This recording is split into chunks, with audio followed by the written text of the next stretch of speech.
नमस्कार, BS TV देख रहे हैं आप। मैं हूं आपके साथ सोनू सेन। चलिए शुरुआत करते हैं बात सियासत की। तो बात होगी सत्ता सियासत की पेचीदा गलियों की, बात होगी सड़क से सदन तक मचे सियासी महासंग्राम की, बात करेंगे चुनावी एक्सप्रेस वे पर सियासत की रफ्तार की, बात होगी शतरंज की बिसात पर सियासत की। मुख्यमंत्री डॉक्टर मोहन यादव ने देवास को बड़ी सौगात दी है। 9 करोड़ 44 लाख रुपए की लागत से अब एथलेटिक्स ट्रैक बनाया जाएगा। इसका मुख्यमंत्री ने वर्चुअल भूमि पूजन कर दिया है। मुख्यमंत्री ने कहा कि देवास के विकास में कोई कमी नहीं आने दी जाएगी। रिपोर्ट देखिए। मुख्यमंत्री डॉक्टर मोहन यादव ने देवास में 9 करोड़ 44 लाख रुपए की लागत से बनने वाले एथलेटिक्स ट्रैक का वर्चुअल भूमि पूजन किया है। इस अवसर पर मुख्यमंत्री ने कहा कि देवास के खिलाड़ियों को बेहतर सुविधाएं प्रदान करने के लिए प्रदेश सरकार लगातार कार्य कर रही है। उन्होंने कहा कि देवास के खिलाड़ी विभिन्न खेलों में उपलब्धता हासिल कर रहे हैं, उन्हें इससे और प्रोत्साहन मिलेगा। मुख्यमंत्री ने कहा, देवास में 2 देवियों का वास है और यहाँ माता जी की कृपा हमेशा बनी रहती है। कुमार गंधर्व ने देवास को एक अलग पहचान दी है। अब देवास, इंदौर, उज्जैन, धार को मिलाकर महानगर बनाने की योजना से देवास को सबसे अधिक लाभ मिलेगा। देवास के चारों ओर 4 लेन सड़कों का निर्माण हो रहा है, जिससे विकास को और गति मिलेगी। आज के इस अवसर पर सिंथेटिक ट्रैक ही जो बन रहा है, मेरी अपनी ओर से खेल के लिए बड़ी सौगात है। मेरी अपनी ओर से कुशाभाऊ ठाकरे स्टेडियम में ये सिंथेटिक ट्रैक जो बनने जा रहा है, आज के समय में हम सब यशस्वी प्रधानमंत्री के नेतृत्व में अलग अलग खेलों में जिस प्रकार से उपलब्धि हासिल कर रहे हैं, ऐसे में भविष्य में ओलंपिक और एशियाड में भी हमारे खिलाड़ी यहाँ से निकल कर वहाँ पार्टिसिपेट करें, ऐसी भविष्य की संभावना भी है और मेरी शुभकामना भी है। मेरी भविष्य की दृष्टि से देवास अपने ढंग से एक अलग प्रकार से जाना जाता है। मुझे मालूम है कि यहाँ कुशाभाऊ ठाकरे स्टेडियम, श्रीमंत तुकोजीराव पंवार स्टेडियम, खासकर आज ये पूरा आयोजन ही स्वर्गीय तुकोजीराव पंवार के जन्म जयंती का अवसर पे हो रहा है, एक बड़ी सौगात दे रहे हैं। वहीं मुख्यमंत्री ने पवेलियन निर्माण की मांग को पूरा करने के लिए कलेक्टर को CSR फंड से कार्य करने का निर्देश दिया है। उन्होंने कहा कि देवास के विकास के लिए किसी भी प्रकार की कमी नहीं छोड़ी जाएगी। देवास के खिलाड़ियों के लिए ऐतिहासिक कार्य हुआ है। लंबे समय से एथलेटिक्स ट्रैक की मांग की जा रही थी, जो अब पूरी हो रही है। कुल मिलाकर मोहन सरकार ने विकास के ट्रैक को तैयार कर दिया है। विकास के पवेलियन में खिलाड़ी अपनी किस्मत चमकाएंगे। Bureau report, BS-TV। छत्तीसगढ़ में बस्तर विकास प्राधिकरण की बैठक पर सियासी पारा हाई हो गया है। बस्तर के विकास पर सियासी बिसात बिछ चुकी है। अब कांग्रेस ने बस्तर विकास प्राधिकरण की बैठक पर सवाल उठाए हैं, जिस पर बीजेपी ने पलटवार भी किया है। आखिर क्यों बस्तर विकास प्राधिकरण की बैठक पर सियासत हो रही है, ये रिपोर्ट देखिए। छत्तीसगढ़ में बस्तर विकास प्राधिकरण की बैठक पर बवाल मचा हुआ है। बैठक की वजह से चित्रकूट में 17 और 18 नवंबर को इन 2 दिनों के लिए आम पर्यटकों के प्रवेश पर प्रतिबंध लगा दिया गया है। अब कांग्रेस ने बस्तर विकास प्राधिकरण की बैठक पर सवाल उठाया है। कांग्रेस ने कहा कि पिकनिक स्पॉट पर बैठक कर बस्तर का क्या विकास किया जाएगा। उन्होंने कहा कि कांग्रेस शासन में बस्तर के जनप्रतिनिधि को स्थान देने का कार्य किया गया था, ताकि बस्तर की समस्याओं से सीधे अवगत होकर जनप्रतिनिधि बस्तर के विकास की ओर बढ़ सके। लेकिन वर्तमान में बस्तर विकास प्राधिकरण के अध्यक्ष खुद मुख्यमंत्री हैं, जो बस्तर की समस्या नहीं समझ पा रहे हैं। सरकार को बने 1 साल हो गए हैं, अभी तक कार्य योजना तैयार हो जानी चाहिए थी। बस्तर में 7 जिले आते हैं, एक बड़ा भूभाग विकास से वंचित है।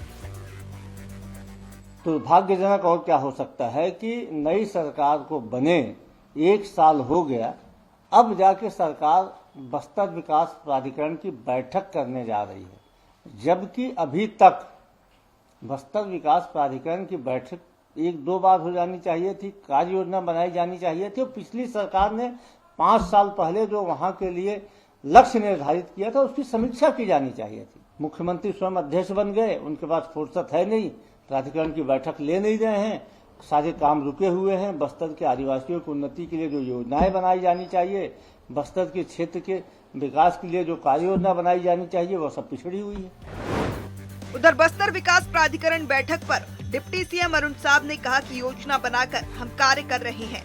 विकास की बात पर कांग्रेस नेताओं के पेट में दर्द होता है। कांग्रेस के नेताओं की मानसिकता समझ से परे है। विकास की बात होती है, कांग्रेस के नेताओं के पेट में दर्द होने लगता है। हम बस्तर के विकास की योजना बनाने जा रहे हैं, विकास की समीक्षा करने जा रहे हैं और दीपक बैज जी के पेट में दर्द होने लगा है। तो जब भी जनता के हित का काम होता है, क्षेत्र, प्रदेश और देश के विकास की बात होती है, कांग्रेस के नेताओं को पचती नहीं है, उनके पेट में दर्द होने लगता है। बस्तर के तरक्की, बस्तर की बेहतरी के लिए जब से हमारी सरकार बनी है, योजना बनाकर हम काम कर रहे हैं। नियद नीलानार योजना लाकर बस्तर के सुदूर अंचलों तक सरकार की योजनाओं को पहुंचाने का काम कर रहे हैं। नक्सलियों से मुकाबला कर रहे हैं। लगातार नक्सल उन्मूलन के क्षेत्र में ठोस और मजबूत कार्यवाहियां, ओलंपिक का भी बहुत व्यापक तौर पर आयोजन हो रहा है। बस्तर को आगे ले जाने का रोड मैप तैयार होगा। बस्तर की बैठक पर सियासी बिसात बिछ चुकी है। बैठक में संभाग के सभी जिलों के विकास की योजनाओं पर मंथन होगा। साथ ही अनुसूचित जनजाति वर्ग के सामाजिक, सांस्कृतिक और आर्थिक हितों के संरक्षण के लिए योजना बनेगी। विकास कामों को लेकर चर्चा होगी। वहीं जनजाति विकास की नीतियों और प्राथमिकताओं पर विचार विमर्श किया जाएगा। इस बैठक में मुख्यमंत्री, गृह, स्वास्थ्य समेत विभागीय मंत्री, अफसर मौजूद रहेंगे। अब सियासत बस्तर के विकास का विजन डॉक्यूमेंट तैयार कर रही है। इस विजन डॉक्यूमेंट में हर वर्ग के विकास का पन्ना भरा जा रहा है। Bureau report, BSTV। मोहन सरकार गीता महोत्सव का आयोजन करने जा रही है। गीता महोत्सव में धार्मिक प्रतियोगिताएं होंगी। प्रतियोगिता मध्य प्रदेश के सरकारी और प्राइवेट स्कूलों के छात्रों के लिए आयोजित कराई जाएंगी। प्रतियोगिता का माध्यम हिंदी और इंग्लिश होगा, जिसके जरिए विद्यार्थियों का बौद्धिक विकास कराया जाएगा। 10 दिसंबर को उज्जैन में ये प्रतियोगिता आयोजित होने जा रही है। रिपोर्ट देखिए। गीता महोत्सव में होगी धार्मिक प्रतियोगिताएं, हिंदी और इंग्लिश में होगी प्रतियोगिता। छात्र छात्राओं के लिए प्रतियोगिता होगी आयोजित।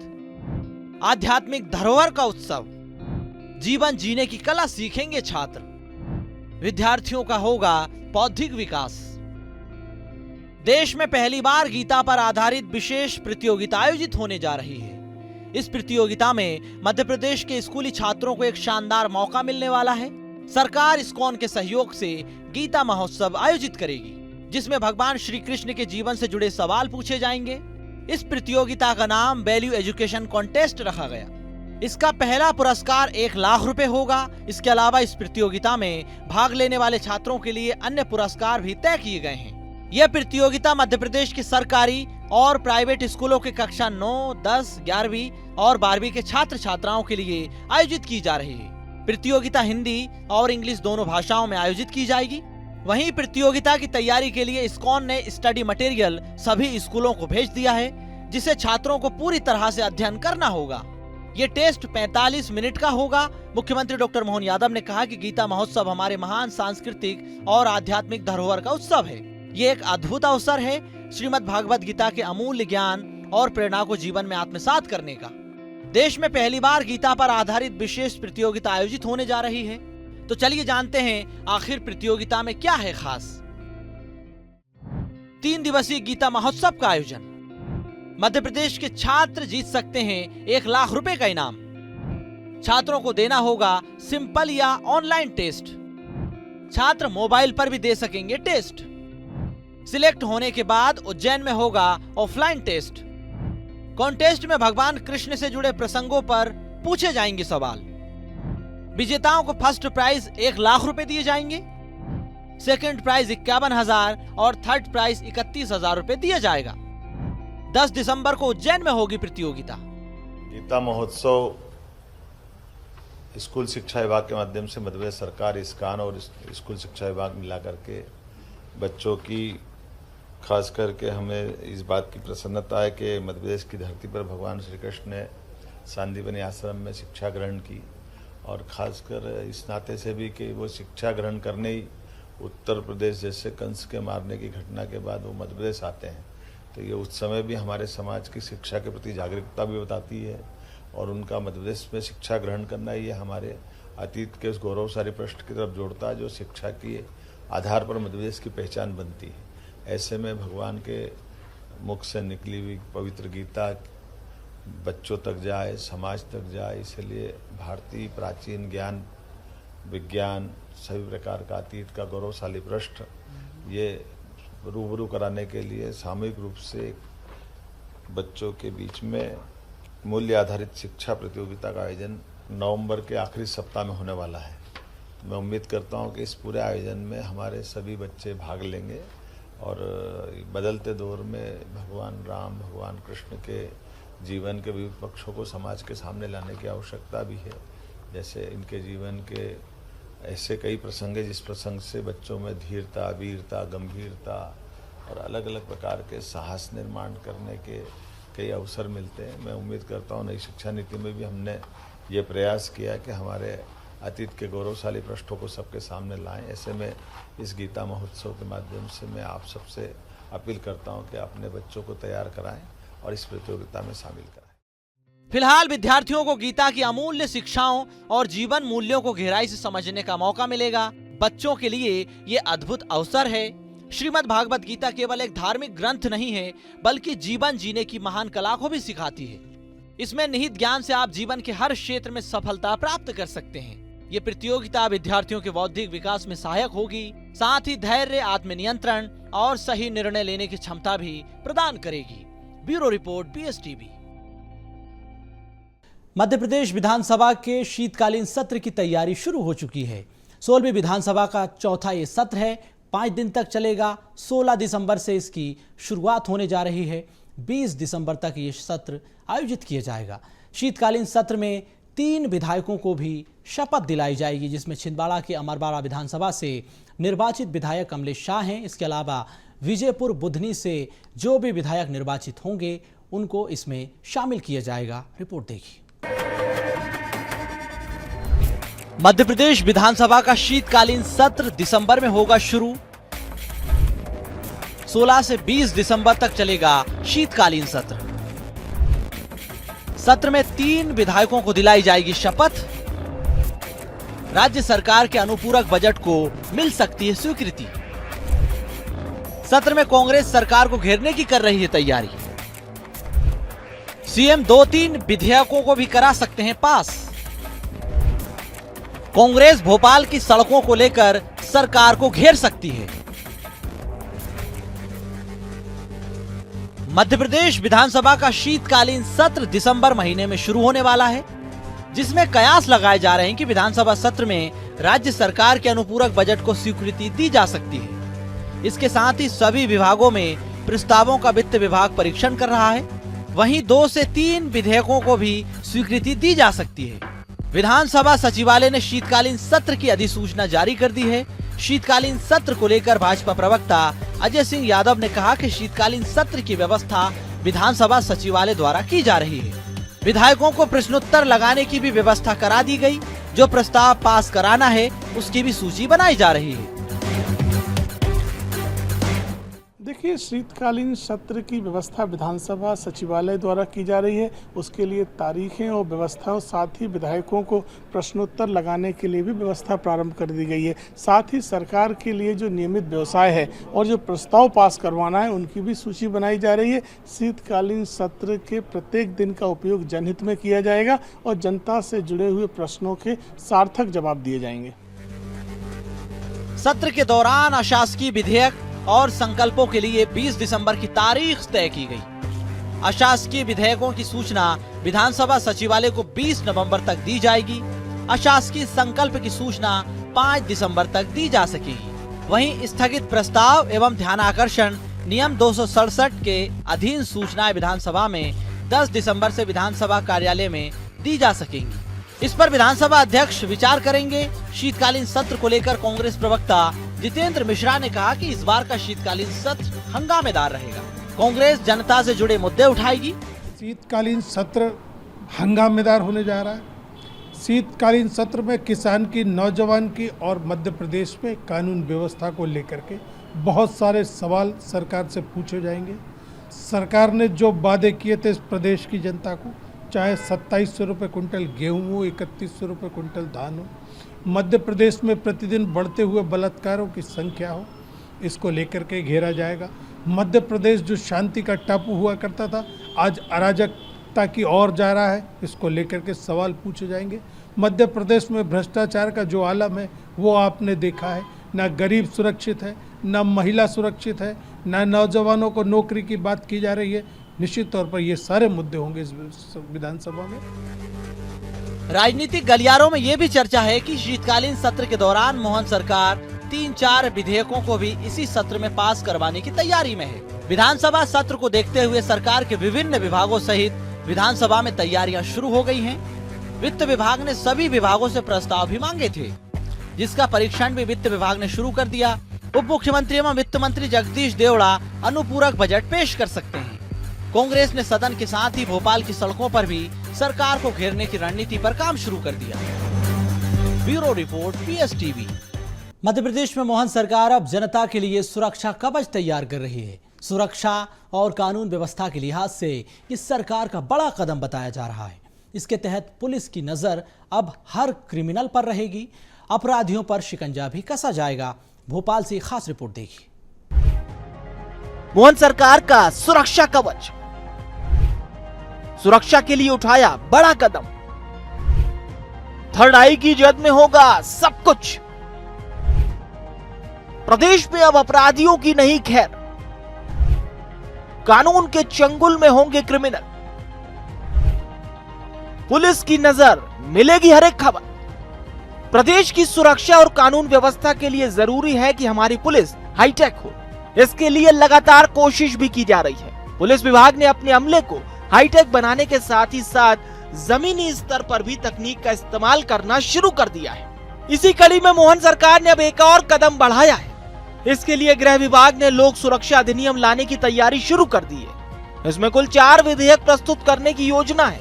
इन विधेयकों को विधि एवं विधायी विभाग को सौंपा जाएगा। इसे लेकर प्रदेश बीजेपी मंत्री रजनीश अग्रवाल ने कहा कि प्रदेश सरकार हर स्तर पर नागरिकों को सुरक्षा प्रदान करने का काम कर रही है। मोहन सरकार में समाज सुरक्षित रहेगा और आगे भी बढ़ेगा। देखिए, भारतीय जनता पार्टी की सरकार, चाहे केंद्र में राष्ट्रीय सुरक्षा का मसला हो, आंतरिक सुरक्षा का मसला हो, या मध्य प्रदेश की सरकार सामाजिक सुरक्षा का मसला हो, हर स्तर पर नागरिकों के जीवन में सुरक्षा उपलब्ध कराने का प्रयास तकनीक के सहारे हो, चाहे तंत्र के सहारे हो, चाहे कानून के सहारे हो, देने का काम करती है। और डॉक्टर मोहन यादव जी ने भी वही विचार किया है। निश्चित तौर पर हमारा समाज सुरक्षित रहे और आगे बढ़ने का काम करे, यही हमारा लक्ष्य है। वैसे तो अपनी सुरक्षा के लिहाज से हर कोई अपने घर, प्रतिष्ठान के अंदर सीसीटीवी कैमरे लगाता है। हालांकि ये 100% अनिवार्य रूप से लागू नहीं है। जब कोई आपराधिक घटना होती है तब इन सीसीटीवी कैमरों की अहमियत समझ में आती है। इसीलिए सरकार लोक सुरक्षा अधिनियम के तहत सीसीटीवी कैमरों की अनिवार्यता पर फोकस कर रही है।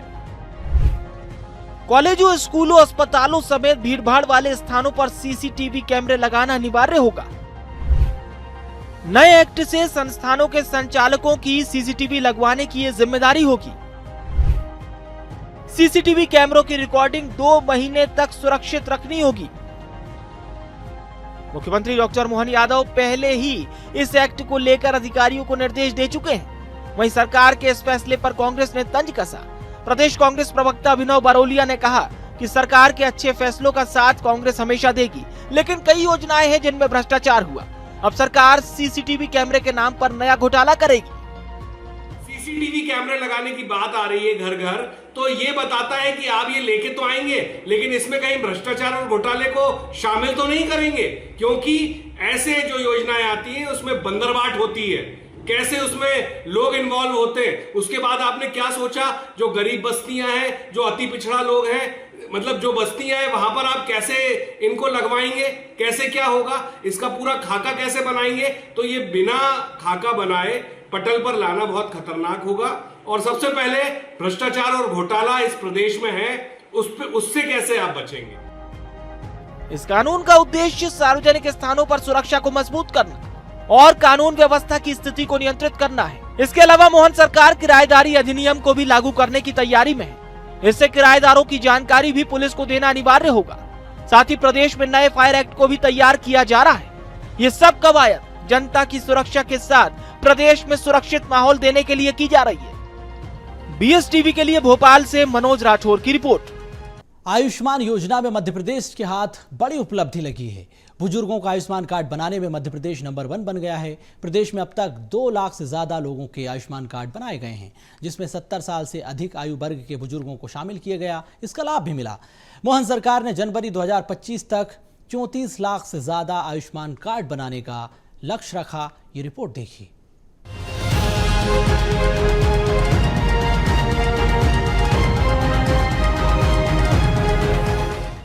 मोहन सरकार के नेतृत्व में मध्य प्रदेश नित नए कीर्तिमान स्थापित कर रहा है। अब प्रदेश ने आयुष्मान योजना में बड़ी उपलब्धि हासिल की। आयुष्मान योजना के विस्तार के बाद एक हफ्ते में इस योजना से 2 लाख से ज्यादा लाभार्थी जुड़ चुके हैं। वहीं 70 साल से अधिक आयु वर्ग के बुजुर्ग इसमें खासी दिलचस्पी दिखा रहे हैं। योजना के तहत 70 साल से ज्यादा बुजुर्ग भी 5 लाख रुपए तक के मुफ्त इलाज की सुविधा का लाभ उठा सकते हैं। पीएम मोदी ने इस योजना में विस्तार किया। वरिष्ठ नागरिकों का आयुष्मान कार्ड बनाने में मध्य प्रदेश देश में अग्रणी राज्य है। अब तक 2 लाख से अधिक वरिष्ठ नागरिकों के आयुष्मान कार्ड बनाए जा चुके हैं। आयुष्मान ऐप से हितग्राही खुद भी पंजीयन कर सकते हैं। मध्य प्रदेश में 70 साल से अधिक आयु वर्ग के वरिष्ठ नागरिकों के अब तक 2 लाख से ज्यादा आयुष्मान कार्ड बनाए गए हैं। वहीं केरल में अब तक 1,76,000 आयुष्मान कार्ड बनाए जा चुके हैं। 4 करोड़ गरीबों ने आयुष्मान योजना का लाभ उठाया है और इन्हें एक भी रुपया खर्च नहीं करना पड़ा। आयुष्मान योजना से जुड़े हर व्यक्ति के लिए, हर डॉक्टर के लिए, हर पैरामेडिकल स्टाफ के लिए किसी आशीर्वाद से कम नहीं होते। अब 70 वर्ष से अधिक उम्र के देश के हर बुजुर्ग को अस्पताल में मुफ्त इलाज मिलेगा।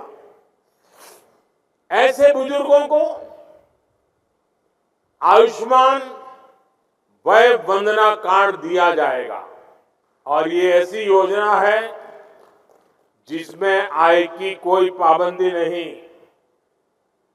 गरीब हो, मध्यम वर्ग का परिवार हो, उच्च वर्ग का परिवार हो,